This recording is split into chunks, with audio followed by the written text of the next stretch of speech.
Hello and welcome to my first ever movie review. I'm Danny from the Gradual Report. Invictus! On a scale of Jackass to Schindler's List, I would put Invictus closer to the Schindler's List end of the spectrum. Now, I've got a few disclosures to make before I speak of this film. First, Morgan Freeman. Like many people, I have seen many a Morgan Freeman film. And like many of those people, I have formed an opinion on who Morgan Freeman is. Although I've never met the man. I mean, I've met him once, but he was just kind of walking down the street and I was walking the other way and I was like, oh my god, there's Morgan Freeman! And then he didn't even notice me. But I mean, why would he? I'm just me.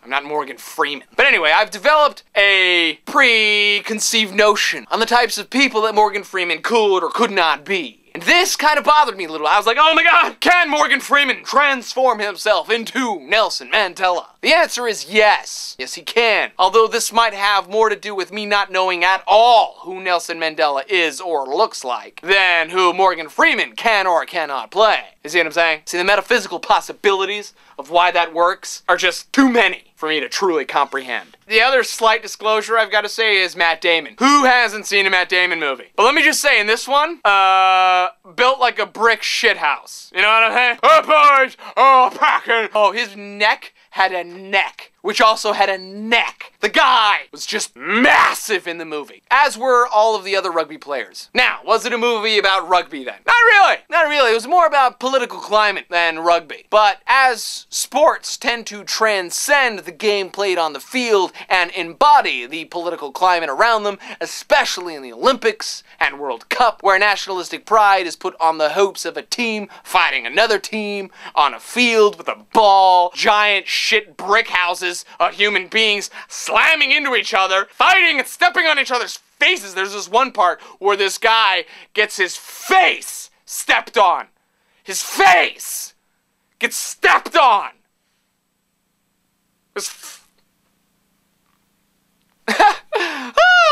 That was silly.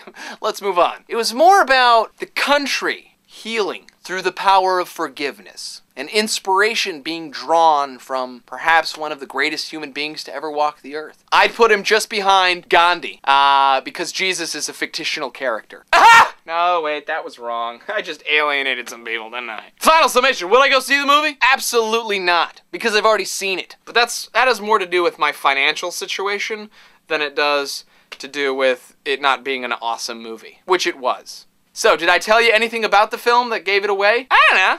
Maybe. I don't even know. Was this a good review? I don't know. Was it a review at all? I mean, I kinda just like screamed and yelled about the movie. So, I mean, I guess that's a review, right? I mean, so I'm like, was it supposed to do this? I give it a, yeah. So, if you liked Schindler's List better than Jackass, you'll probably like this movie. If you liked Jackass better than any movie you'd ever seen ever in your entire life, this might not be the film for you. I hope you enjoyed my silly little review, and there's a thumb for your face, in your nose. Wow!